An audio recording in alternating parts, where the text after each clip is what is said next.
Hello, kamusta tayong lahat? I praise my Father, the Creator of heaven and earth, for no one can surpass His greatness and goodness to us, His creations, His children. I praise Him for sending us Jesus Christ, the only Lamb of God, our Redeemer, our Savior. Jesus Christ is like God. Si Jesus Christ, He overcame the world, and so when we trust in Jesus, we will overcome the world as well. Gagayahin natin si Jesus Christ.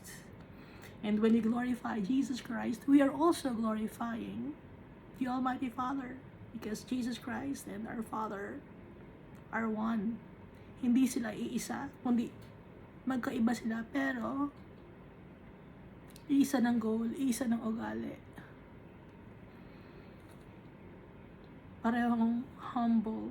Our Father is humble, and so is Jesus Christ. And so we must humble ourselves before our Father and our brethren. Last time we read Jeremiah chapter 52. So natapos na natin yung Jeremiah chapter 52. Buong book ng Jeremiah natapos na natin. Sino natin?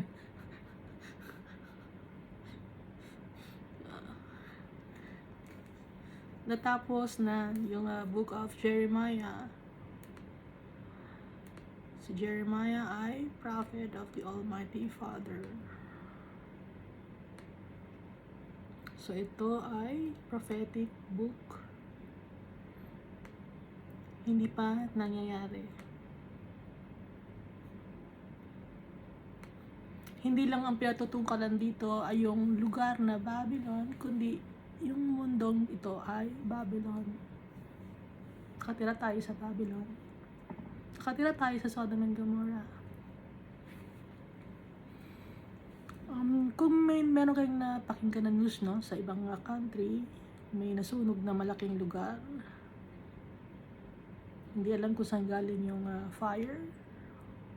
Inaalaw ni Almighty Father yun. Bakit inaalaw ni Almighty Father na masaktan ng mga tao, na maghirap ang mga tao? Kasi yung lugar na yon mayaman yon, mga multimillionaires ang nakatira sa lugar na yon. Inalaw ni Almighty Father na masira. So, it's a proof na yung mga bagay dito sa mundo, hindi natin dapat panghawakan. Ang panghahawakan natin, yung tatay natin, ang tunay na kayamanan natin. Dahil yung mga bagay, yung bahay, yung mga alahas, yung mga material things na nakikita natin, earthly possessions, nasisira lahat.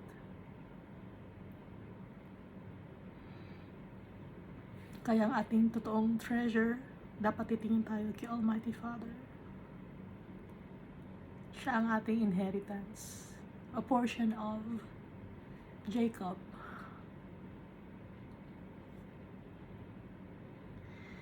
Inaalaw din ni Almighty Father yung mga ganong mga tragedies and calamities, gaya ng mga lindol, volcanic eruption, flood, famine, para yung mga tao mag-humble, magpakumbaba kay Almighty Father at tawagin si Almighty Father, acknowledge si Almighty Father, because most of the time, ang mga tao ngayon kinakalimutan na si Almighty Father. Ginigising tayo ni Almighty Father. Andito ako, sinasabi ni Almighty Father. Ako ang may hawak ng lahat, sabi ni Almighty Father. Wala kayong may pagmamalaki sa akin. At totoo, wala tayong may pagmamalaki sa tatay natin. Kahit na ano, kahit sarili natin, hindi natin may pagmamalaki sa tatay natin. Sasabihin natin yung mga talents natin, talino natin, may pagmamalaki. Hindi. Darating ang time, mawawala. Tatanda tayo. Yung paghanga ng mga tao, mawawala. Pero yung pagmamahal ni Almighty Father, never mawawala. Creation niya tayo. Ginawa niya tayo with love. At kaya lang naman tayo napaparusahan, it's because of our wickedness. Disobedient tayo. Lahat tayo. Walang taong matino na natira dito sa mundo except si Jesus Christ. Siya lang ang hindi nagkasala, kaya yung katawan niya nag-ascend sa heaven. Never nagkasala si Jesus Christ. Kaya yung name niya, name above all names. Jesus Christ, Savior, Redeemer. He is like God. Nabasa natin, di ba? Who is like me? Sabi ni Almighty Father. Sino ang magja-judge na kagaya ko? Si Jesus Christ. Natutungkulan ni Almighty Father. Who is a shepherd like me? Si Jesus Christ. Nabasa natin dito sa Jeremiah chapter 51.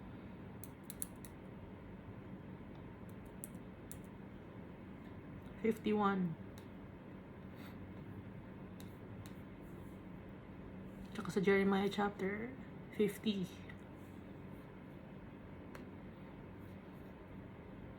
So dito sa Jeremiah, no, na sinakop na ng Babylon ni King Nebuchadnezzar ang Jerusalem.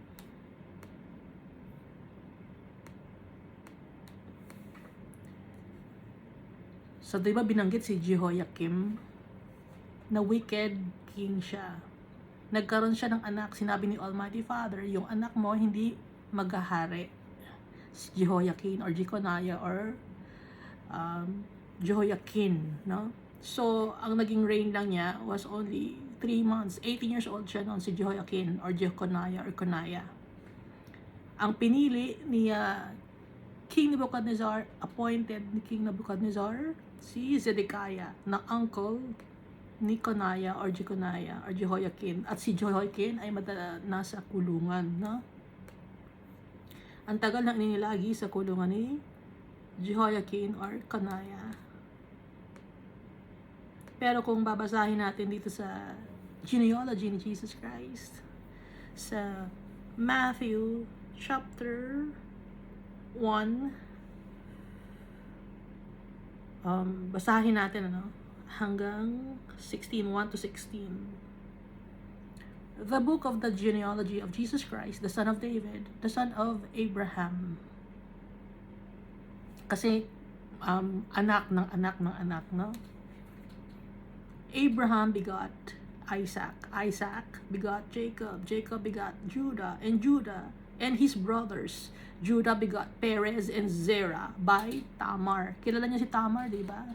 Daughter-in-law siya ni Judah kasi hindi niya alam na si Tamar pala ay yung widow ng anak niya. Akala niya isang babae lang na nasa bridge na nag-aantay. So, hindi niya alam. One time lang niyang nakatabi si Tamar. So, ang naging anak ay si Perez and si Zerah. And then si kambal yun, Perez and Zerah. And then Perez begot Hezron. Hezron begot Ram. Ram begot Aminadab. Aminadab begot Nahshon. And Nahshon begot Salmon. Salmon begot Boaz by Rahab. Kilala niyo si Boaz, no? Di ba si Boaz, yung asawa ni Ruth? Salmon begot Boaz by Rahab, anak ni Rahab. Kilala niya si Rahab, di ba? Babae si Rahab, no? Nabanggit na to sa Bible, si Rahab. Ngayon, ang anak nila si Boaz. Si Boaz naman, anak niya si Obed by Ruth. Kilala niya si Obed, di ba? Yung mother-in-law niya, si Naomi. Ngayon, si Obed naman begot Jesse. Si Jesse begot David the king. Pag sinasabing begot, anak, no? Sa kanya galing. David the king begot Solomon by her who had been the wife of Uriah, si Bathsheba, nanay ni Solomon. Solomon begot Rehoboam. Rehoboam begot Abijah, and Abijah begot Asa. Asa begot Jehoshaphat. Jehoshaphat begot Jonam, and Jonam begot Uzziah. Uzziah begot Jotham. Jotham begot Ahaz, and Ahaz begot Hezekiah. Hezekiah begot Manasseh, Manasseh begot Ammon, and Ammon begot Josiah. Josiah begot Jeconiah and his brothers about the time they were carried away to Babylon. Si Jeconiah, yung nakulong. So, hindi siya nag-reign as king, si Coniah or Jeconiah. No, kung titignan niyo yung guide dito, si Josiah, Jehoahaz, Jehoiakim, no? Kung titignan niyo yung guide natin dito sa Bible. So si Jeconiah, nakulong siya at pinalaya siya ni Evil Marduk. Ngayon si Jeconiah, nandun siya sa Babylon, di ba? Sa verse 12, and after they were brought to Babylon, Jeconiah begot Shealtiel. Nagkaanak si Jeconiah. Di ba? Hindi siya naging hari, pero inalagaan siya ng king ng Babylon ni Evil Marduk hanggang sa namatay siya, si Jeconiah. Hanggang sa mga naging lahi ni Evil Marduk, inalagaan si Jeconiah. Inalaw ni Almighty Father yun. Dahil sa kanya, manggagaling si Shealtiel. No? Shealtiel, and Shealtiel begot Zerubbabel. Zerubbabel begot Abiud. Abiud begot Eliakim, and Eliakim begot Azor. Azor begot Zadok. Zadok begot Achim, and Achim begot Eliud. Eliud begot Eleazar. Eleazar begot Mathan, and Mathan begot Jacob, and Jacob begot Joseph, the husband of Mary, of whom was born Jesus, who is called Christ. So galing kay Coniah or Jeconiah or Jehoiakim, no? Yung si Jesus Christ. So yung mga binanggit na mga tao dito, mga king. Kaya si Jesus, king siya. Maliban pa sa galing sa lahi ng mga king, si Jesus Christ, anak pa siya ni Almighty Father.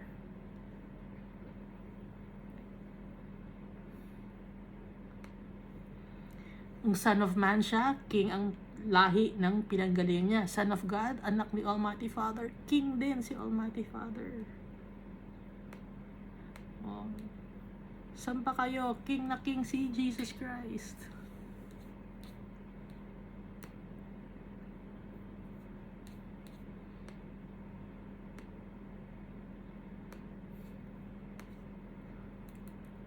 So maganda yung naging kalagayan ni Jeconiah kahit nung early part of his life nakulong siya. Pero naging friends niya si Evil Marduk na anak ni Nebuchadnezzar, kaya napalaya siya. Tapos itong si Zedekiah, because disobedience siya kay Almighty Father, nagrebelde siya kay Nebuchadnezzar. Ilang beses binigyan ng warning ni Almighty Father si Zedekiah. Tanong ng tanong si Zedekiah kay Jeremiah kung anong sabi ni Almighty Father. Ang sagot naman lagi ni Almighty Father kay Jeremiah ay to be submissive to King Nebuchadnezzar. Sumuko na. Pero dahil sa ayaw ni Zedekiah, may pride siya. Kaya tayo tatagayan yung pride natin. Walang patutunguhan ng pride natin. So, napaka tragic ng buhay ni Zedekiah dahil sa harap-harapan niya, no, before his very eyes, nakita niya na pinatay ni ang King of Babylon yung kanyang mga anak na lalaki, pati na rin yung kanyang mga kamag-anak. After that, tinanggalan ng mata si Zedekiah. So bulag siya at nakulong siya hanggang siya ay namatay. Pero hindi natin alam kung nagsisi ba siya sa kanyang ginawa na pagiging disobedient kay Almighty Father, dahil hindi na nailagay dito, no? Kaya hindi natin masasabi kung nasaan ba si Zedekiah. Hindi tayo pwedeng mag-judge. Ang makikita lang natin kung ano yung nakasulat na ang isang example ng disobedience ay yung ginawa ni Zedekiah.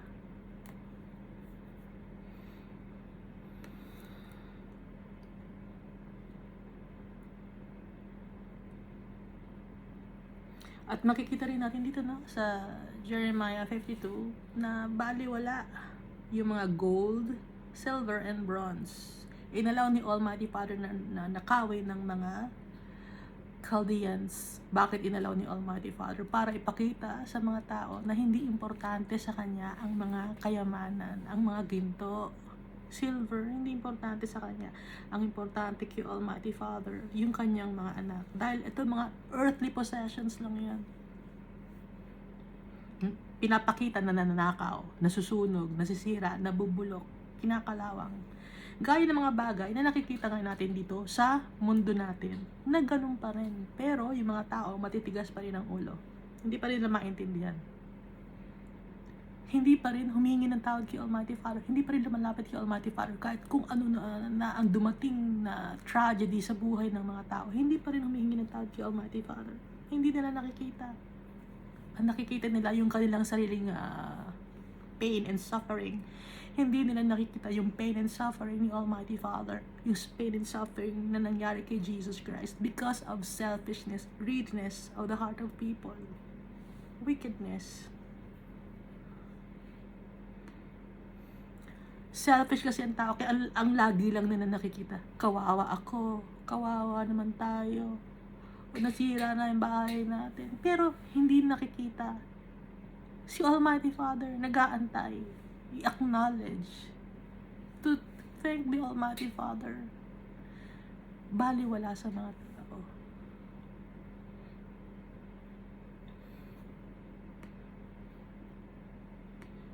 Akala kasi ng tao, no, basta nakapag-pray na, ganun na lang. Basta masabing, Christian ako, tinanggap ko si Jesus, hanggang ganun na lang. Hindi doon nagtatapos ang pagiging isang Kristiyano. Dapat araw-araw, we must talk to our Father and Jesus Christ. Acknowledge Him. Give praise to our Father. Hindi lang yung, tinanggap ko na si Jesus, alam ko na masisave na ako, papunta na ako ng langit. Hindi ganon. O alam ko na yung basic ng Bible. Hindi ganon. Kaya nga sabi ni Almighty, ni Jesus Christ, seek ye first the kingdom of God. Nakita mo na, nakilala mo na si Jesus, ngayon hanapin mo pa yung kaharian ni Almighty Father para malaman natin kung ano ang totoong treasure. Kasi kung nasaan ang treasure, nandun ang heart natin. Tayo ngayon, asan ang heart natin? Kay Almighty Father ba? Siya ba ang kinoconsider natin na treasure?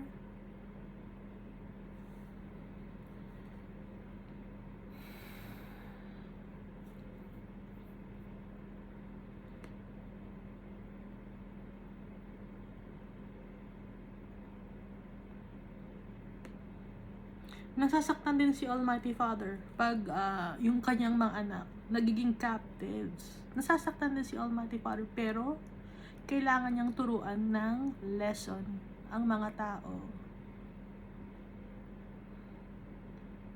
para matuto.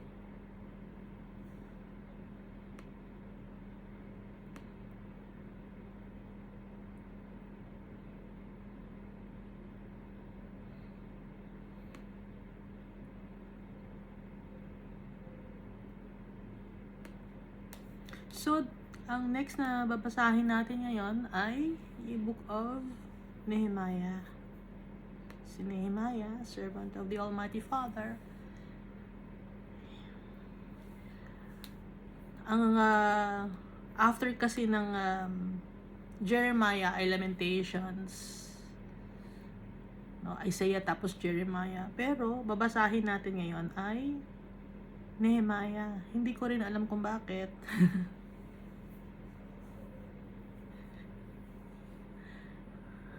Basta ang alam ko lang, babasahin natin Jeremiah, and then after ng Jeremiah, Nehemiah. Hindi ako ang nagde-decide.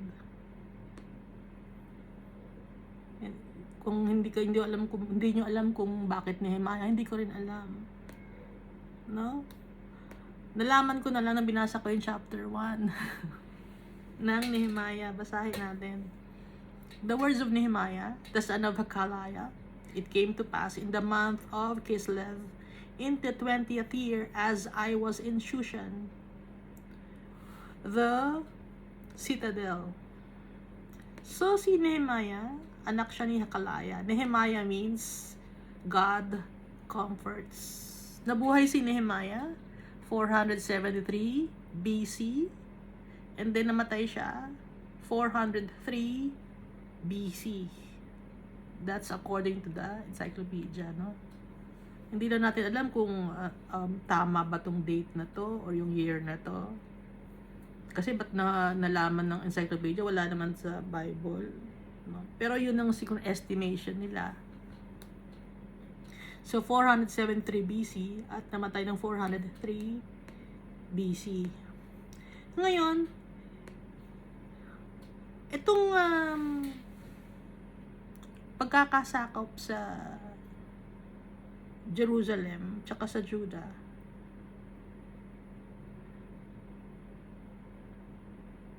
nakasakop na sila ng 586 BC hanggang 450 BC.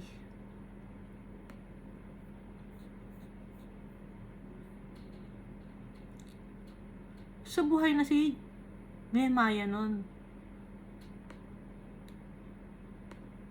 Kasi ang 473 BC di pa pababa ang year dati pag BC, pag AD pataas, kaya 473 tapos paatras yung bilang ng year, kaya 403 BC siya namatay. Ngayon yung pagkakakuha sa Jerusalem tsaka sa Judah, 586 BC hanggang 450 BC. So buhay na si Nehemiah noon. Alam na niya na nakuha na ng Babylon ang Jerusalem o Judah. Kaya it came to pass in the month of Kislev. Kislev, usually yon November or December sa Gregorian calendar. Nasa Shushan si Nehemiah. Shushan ay nasa part ng Iran. Ngayon, yung Shushan. Yung Babylon, ang nasa part siya ng Iraq sa ngayon. No? Iran tsaka Iraq. So magkaiba yung Persia at tsaka Babylon. Yung Persia ngayon, Iran. Yung Babylon, Iraq sa ngayon. Yun ang nakakasakop sa ngayon. That Hanani, one of my brethren, came with me from Judah. Hanani means God has gratified me. May kaibigan siya, isa sa kanyang mga brethren, galing sa Judah. And I asked them concerning the Jews who had escaped, who had survived the captivity, and concerning Jerusalem. So nagtatanong-tanong siya about sa Jerusalem. Kasi si Nehemiah, nandun siya sa Shushan. Kaya gusto niyang makibalita. Ngayon, ang daming taon na ang nagdaan. Saka siya nakakarinig ng balita. Dahil noon, wala pa namang internet. Mabagal ang dating ng mga balita noon. Kailangan pa ng napakalayo. Ilang oras. Sa ngayon, oras. Pero noon, months, no? Kabayo or kung ano mang hayop o naglalakad sila, months yun. Pero sa ngayon, oras, mga 10 hours ang layo from Iran, no? Or kung airplane, mas mabilis sa ngayon. Pero noon, mabagal. Kaya ang tagal ng pagkakabalita. That Hanani, one of my brethren, came with me from Judah, and I asked him concerning the Jews who had escaped, who had survived the captivity, and concerning Jerusalem. So nakibalita siya. Verse 3, and they said to me, the survivors who are left from the captivity in the province are there in great distress and reproach. Yung natira sa Jerusalem, distress sila. at malungkot sila who are left from the captivity in the province. No? The wall of Jerusalem is also broken down and its gates are burned with fire. Nabasa natin, di ba, dito sa Jeremiah, na sinira ang wall ng Jerusalem. Pati yung gates ay sinunog. Kadugtungan no ng Jeremiah, tapos pinabasa natin itong Nehemiah. Ang galing ni Almighty Father. Hindi ko naman ako nag-desisyon nito, hindi ko alam to. Ang galing, nung pagkaba, ay, kadugtong ba to ng Jeremiah? Ang galing ah. Ang galing ni Almighty Father. Siyempre siya yung, yung creator na itong Bible, kaya alam niya, no? Ako hindi ko alam eh. Verse 4, so it was when I heard these words that I sat down and wept. Umiyak si Nehemiah. Kasi, syempre lugar niya, yung Judah, no? Then I sat down and wept and mourned for many days. He lamented and he fasted. I was fasting and praying before the God of heaven. Nagpe-pray si Nehemiah. Nakakarinig ng mga pangit na balita. Nagpe-pray. Nagfa-fast. Ngayon, pag nakakarating ng mga pangit na balita ang mga tao, anong ginagawa? Internet, naku, ilagay natin sa internet, no? Imbis na mag-fast and pray at humingi ng tawad kay Almighty Father.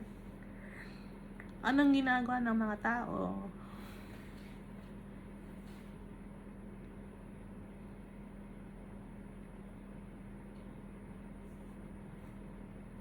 Patuloy pa rin, no?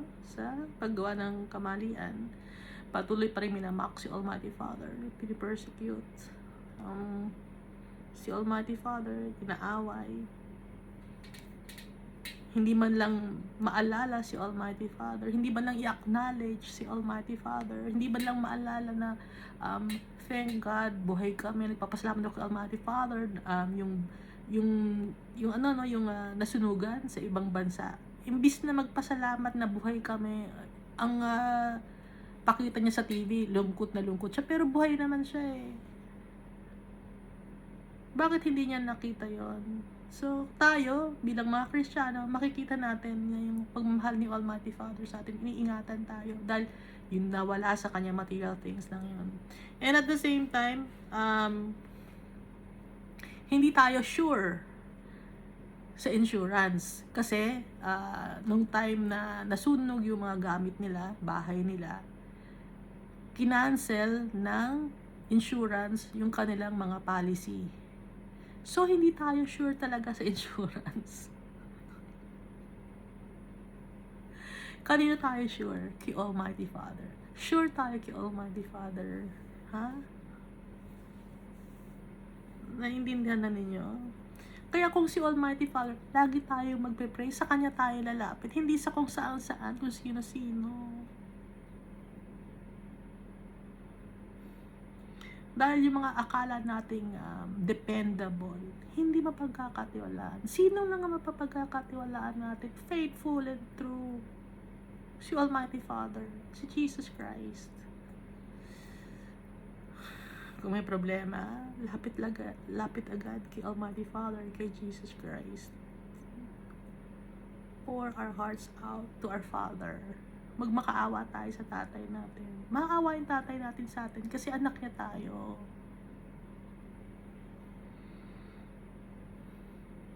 Tuturuan niya na lang tayo ng lesson na lumapit sa Kanya, na magpakumbaba dahil gusto ni Almighty Father maging malapit sa Kanya yung mga anak niya.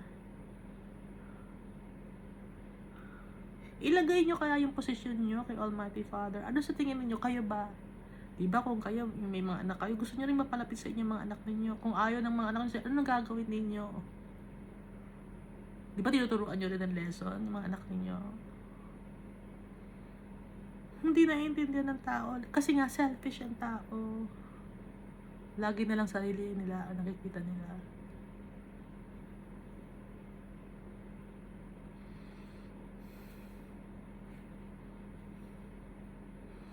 Verse 4, no? So it was when I heard these words that I sat down, sabi ni Nehemiah, and wept and mourned for many days. Maraming araw siyang umiyak at nagdasal. He was fasting and praying before the God of heaven. Verse 5, and I said, I pray, Lord God of heaven, O great and awesome God. Pinuri niya si Almighty Father. No? Kita niyo dito sa unang pag-mention niya. And I said, I pray, Lord God of heaven, O great and awesome God.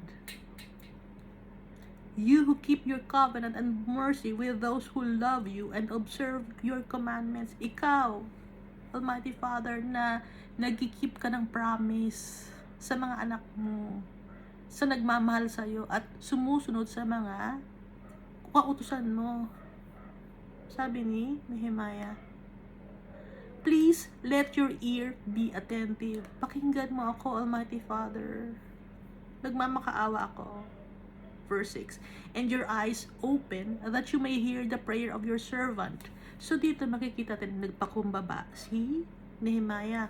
Una, pinuri niya si Almighty Father. In-acknowledge niya na maputi si Almighty Father. Na powerful si Almighty Father. Tapos mapapansin naman natin dito na pakinggan niyo po ako, no? Na ako ay inyong servant. So he humbled himself before our Father, which I pray before you now, day and night, for the children of Israel, your servants, and confess the sins of the children of Israel, which we have sinned against you. Both my father's house and I have sinned. So nakita natin dito, inaamin ni Nehemiah na nagkasala siya. Inaamin ni Nehemiah na nagkasala rin ang kanyang pamilya. At anong sinasabi niya ito? For the children of Israel, your servants, and confess the sins of the children of Israel. Isinasama niya yung kanyang mga kasama or mga neighbor. Ibig sabihin, hindi lang pang sarili yung pagpe-pray niya. Isinasama niya yung mga ibang tao, mga children of Israel. Hindi lang siya, hindi lang yung pamilya niya, kundi lahat ng children of Israel ang pinagpe-pray ni Nehemiah. Verse 7, we have acted very corruptly against you. In-acknowledge ulit niya yung kamalian na naging madumi ang mga tao dahil sa disobedience. And have not kept the commandments. Hindi namin sinunod yung commandments mo and the statutes, nor the ordinances which you commanded your servant Moses.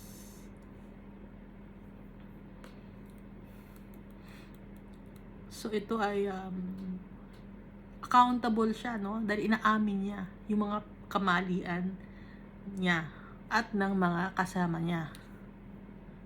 Isinasama niya sa pagpapray lahat ng mga tao. Hindi lang siya. Hindi siya selfish.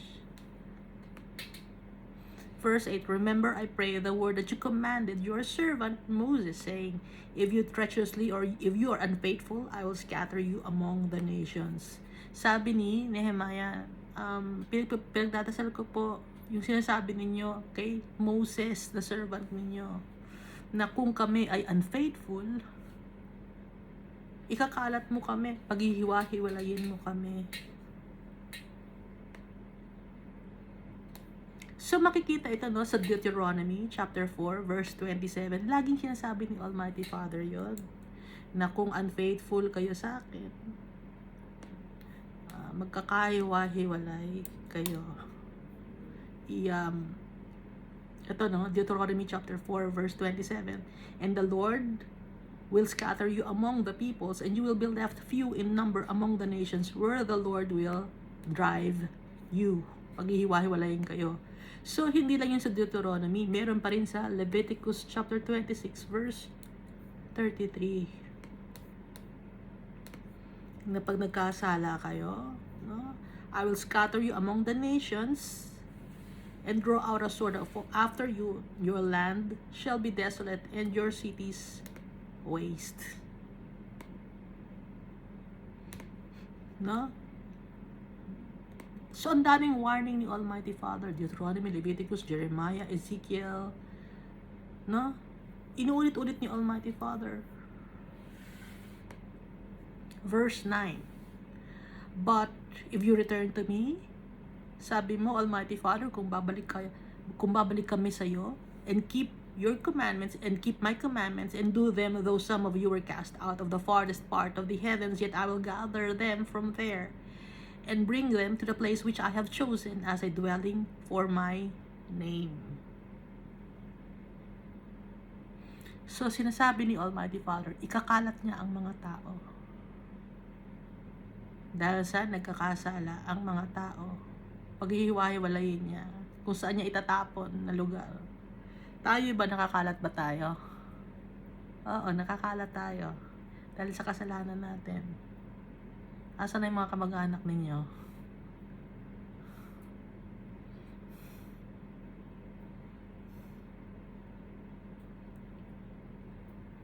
Asan na yung kamag-anak ko? Nakakalat. Nakakalat tayo. Dahil nga sa wickedness natin. Pero darating ang panahon, pagtitipunin ulit tayo ni Almighty Father. Dahil bumalik na tayo sa Kanya. Nakalagay dito, but if you return to me and keep my commandments and do them, though some of you were cast out of the farthest part of the heavens, yet I will gather them from there and bring them to the place which I have chosen as a dwelling for my name. So darating ang oras tayo na mga magkakapatid, magkakasama tayo sa lugar ni Almighty Father. Bibigyan niya tayo ng sarili nating lugar. Yun ang ating inheritance. Maliban pa ron, si Almighty Father ang ating inheritance. Bibigyan pa tayo ni Almighty Father ng land.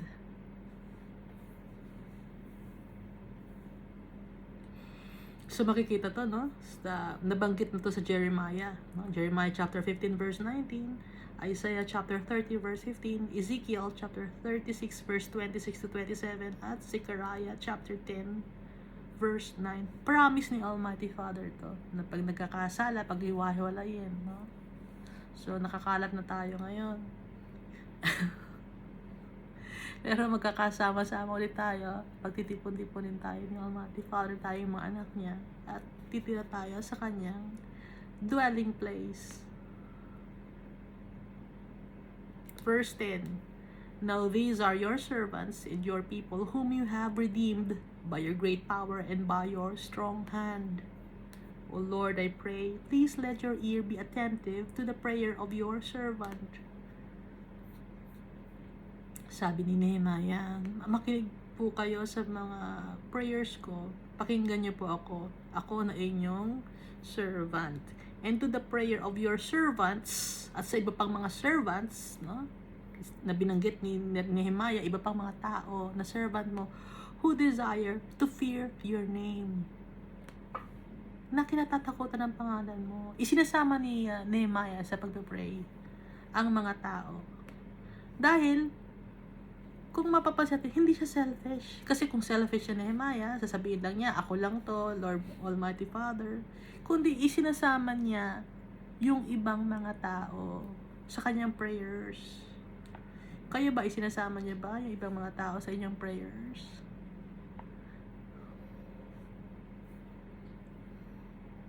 And to the prayer of your servants who desire to fear your name, and let your servant prosper this day, I pray, and grant him mercy in the sight of this man. So, ang pray ni Nehemiah. And then, for I was the king's cupbearer. So, si Nehemiah kasi, wala siya sa Jerusalem or sa Judah. Nasa pangangalaga siya or servant siya ni King Artaxerxes or Artaxerxes Longimanus. Siya ay isang cupbearer or tagabigay ng wine. Taga-mix ng wine siguro, bartender. Si Nehemiah, servant of the king of Persia, si King Artaxerxes. Kaya tayo, no? Iba-iba ang trabaho natin. Kaya ni itong si Nehemiah, iba ang trabaho niya. Nagtatrabaho siya para sa king, kay King Artaxerxes. Si Jeremiah, prophet siya. Si Isaiah, prophet siya. So, iba-ibang trabaho. Pero, kahit iba-iba ang trabaho, gaya ni Luke, di ba? Na isa sa mga disciples of Jesus. May tax collector, si Matthew. Sino pa ba? Fisherman, si Peter. At saka si Andrew. Ano ba yung mga trabaho nila? Kahit na iba-ibang trabaho, naglilingkod kay Almighty Father. Pwedeng mangyari yon.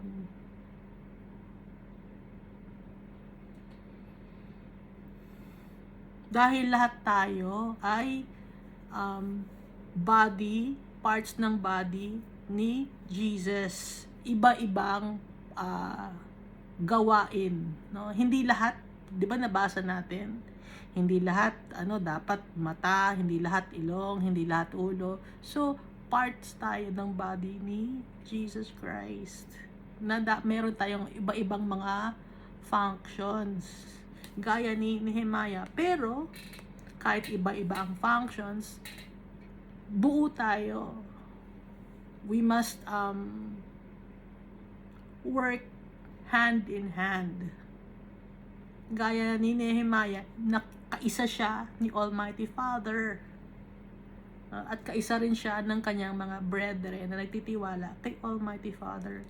Ganun ang gusto ni Almighty Father. At ipagpe-pray natin yung mga brethren natin. Isasama natin, huwag tayong selfish. Hindi puro ako, puro yung kawawa ako. May mga ganong tao. Kasi yung mga ganong tao, nakafocus lang sa sarili nila. Huwag tayong mag-focus sa sarili natin. Try nyo lang. Huwag kayong mag-focus sa sarili ninyo.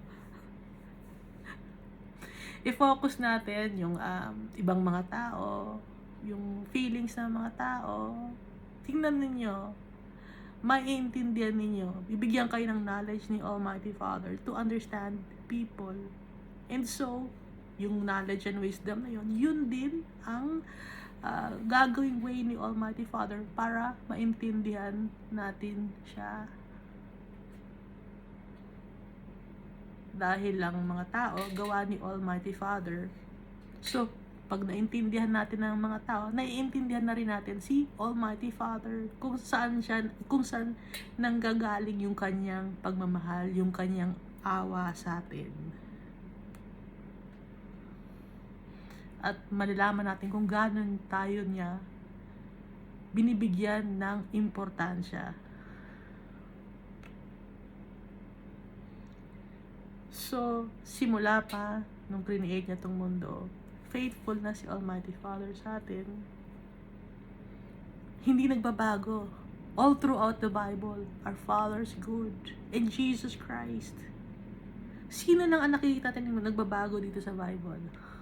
Yung mga tao, di ba? Nagkakasala. Hihingi ng tawad. Nagkakasala. Napapalayo kay Almighty Father. Si Almighty Father, hindi nagbabago. Loving and caring pa rin. Nagbibigay lang siya ng punishment because He wants the people to learn and to return to Him. Dahil it's because of love. So, nakikita natin sa Bible, hindi nagbabago si Almighty Father. Siya pa rin. The Alpha and the Omega, the beginning and the end. And so, si Jesus Christ, sabi ni Almighty Father, anong sabi ni Jesus Christ kay Almighty Father? Na pag pinupuri si Almighty Father, napupuri rin si Jesus Christ. At pag napupuri si Jesus Christ, napupuri rin si Almighty Father dahil lahat ng ginawa ni Jesus Christ, all for the glory of God, nakaturo kay Almighty Father. Patungkol kay Almighty Father. And so, the Almighty Father elevated the name of Jesus Christ, exalted the name of Jesus Christ above all names. Kaya dito sa Jeremiah chapter ano nga yun? 50.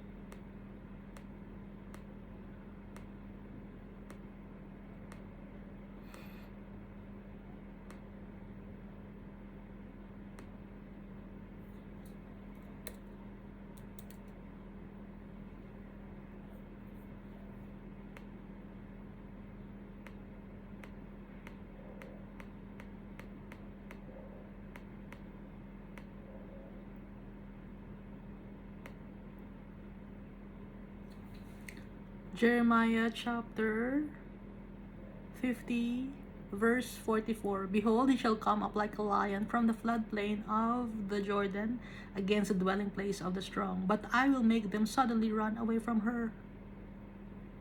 And who is a chosen man that I may appoint over her? Si Jesus Christ yon. Siya yung chosen man. For who is like me, sabi ni Almighty Father, si Jesus Christ, who will arraign me? Si Jesus Christ, kung sino ang kagaya ko mag-judge, si Jesus Christ. And who is that shepherd? Si Jesus Christ, who will withstand me? Sino ang napagtagumpayan ang tribulations na pinaranas sa kanya ni Almighty Father? Si Jesus Christ.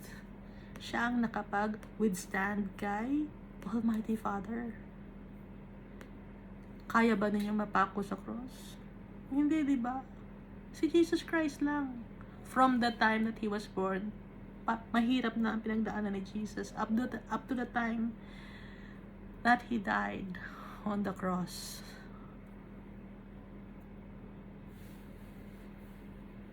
Imagine, 33 years ang hirap ng pinagdaanan ni Jesus Christ. Ang nakita lang kasi natin, na nakalagay sa Bible, yung 3 years na ministry niya, na napakahirap. Pero before ng ministry ni Jesus Christ, mahirap na yung buhay ni Jesus Christ.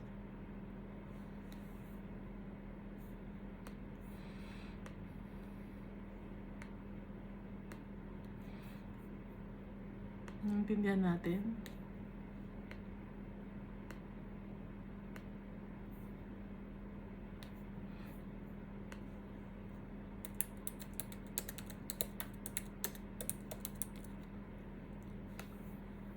Kaya nga dito sa Daniel chapter 12 verse 1, nang who is like me, who will reign like me, sabi ni Almighty Father. Ang ibig sabihin ng Michael, who is like God. Ulitin natin, at that time, Michael shall stand up. Michael, hindi to si Angel Michael. Kasi kung angel to, dapat nakalagay Angel Michael. The great prince who stands over the sons of your people. Hindi naman prince si Angel Michael. Servant siya. No? So, ibang Michael, ang pinatutungkulan dito, si Jesus Christ to, kasi nga ang ibig sabihin ng Michael, who is like God. Kaya nga diba dito sa may Jeremiah chapter 50, who is like me? No? Si Jesus yon. Kaya ito, at that time, Michael, or iibahin natin na at that time, who is like me shall stand up. Who is like God? Si Jesus Christ, the great prince who stands watch over the sons of your people. And there shall be a time of trouble such as never was since there was a nation even to that time. And at that time, your people shall be delivered. Everyone who is found written in the book. Lamb's Book of Life. Kung nandun yung name mo, no? Sino lang ba yung may inkhorn? Man clothed in linen. Sino yung man clothed in linen? Si Jesus Christ. Siya yung Lamb's Book of Life. Si Jesus Christ. Kaya ito, Michael na binabanggit dito sa Daniel, hindi ito si Angel Michael. Ito ay si Jesus Christ na ibig sabihin ng Michael kasi who is like me. Naintindihan ba natin?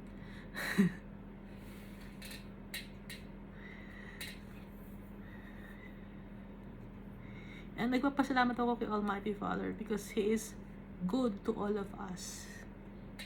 He will never change. He will love us forever. And it is a perpetual covenant. Kaya, every day we must acknowledge our Father. Give thanks to our Father. Remember our Father. Alalahanin naman natin yung tatay natin. Magpasalamat naman tayo for all the blessings. Yung sabihin nyo, wala naman blessing ako natatanggap. Ano yung hininga na nalalanghap mo? Ganon. Yung oxygen, may oxygen ka. O ano yan? O maganda yung health mo. O blessing yan. O may tubig ka, nakakainom ka ng tubig. That's blessing. Hindi lahat ng tao very convenient sa kanilang uminom ng tubig. No? Pumunta ka sa ospital, hirap na hirap uminom ng tubig ang mga tao doon. May mga sakit sa lalamunan, ganun. Kaya, may mga small things na hindi natin alam na importante. Malaking bagay yun.